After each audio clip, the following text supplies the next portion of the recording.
Табиат кооздуктарын, андагы жаныбарлар менен өсүмдүктөрдү сактап, аларды көбөйтүү боюнча аракеттер күчөтүлдү. Өлкө боюнча 10 корук жана 12 жаратылышты сактоо паркында сейрек кездешкен жаныбарларды көбөйтүү иштери жүрөт. Табиатты сактоо талаптары боюнча Кыргызстан бир нече эл аралык уюмдарга мүчө болуп, аларды колдоп келет. Өткөн 2024 бир баш аркар кулча мыйзам созулонуп 1 миллион доо коюлган. Бул Ысык көл облусунун аймагында болгон. Ал доо толугу менен өндүрүлдү. Андан сырткары ушу кызыл китепке кирген мыйзамсыз сожолдор болгон эмес. Жалпылап алып караганда биздин министрлик тарабынан дыкаат көзөмөл жүргүзүлөт.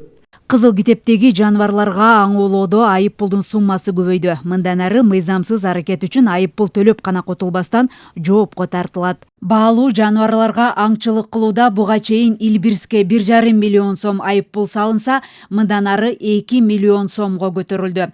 Аркар бугулар үчүн буга чейин 1 миллион сом болсо, эми 1,5 миллион сом айып пул төлөшөт.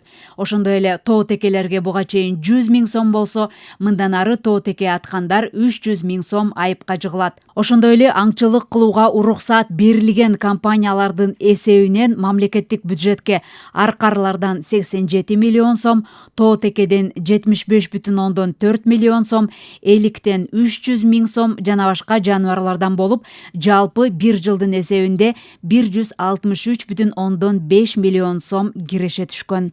Кыргызстан дүйнөлүк кургакчылыктын 0,13 гана пайызын түзөт, бирок дүйнөлүк био ар түрдүүлүктүн 3% Кыргызстанда. Кошуна мамлекеттерге караганда бардык жаратылыштын артыкчылыктары көп болгону менен аны сактап калууда айрым көйгөйлөр бар. Эмне үчүн мындай уникалдуу ситуация биздин Кыргызстанда жаралып калган? Мисалы үчүн биздин кошуна Борбор Азиядагы өлкөлөргө салыштырмалуу. Себеби биздин республика багы тоолуу аймак болгондуктан бардык баягы экологиялык аймактарды камтыйт да. Ошон үчүн муну сактоо, кийинки урпактарга өткөрүп берүү бүгүнкү күндүн биздин мамлекеттин эле эмес, бүгүнкү күндө Кыргыз Республикасынын ар бир жаранын милдети болуп эсептелинет. Дүйнөдө сейрек кездешкен жаныбарлардын Кыргызстандан бийик тоолорун байырлап жашап жатканы артыкчылык.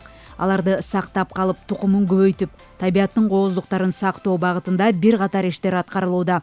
Президенттин жарлыгы менен ак Илбирс мамлекеттик символ катары кабыл алынса, Жашыл мурас программасынын алкагында өлкө боюнча миңдеген түп бак дарактар отургузулуп, бул демилге азыр да уланып келет. Элиза Нурматова, Азамат Кадыр Токтоев, Ала Тоо 24.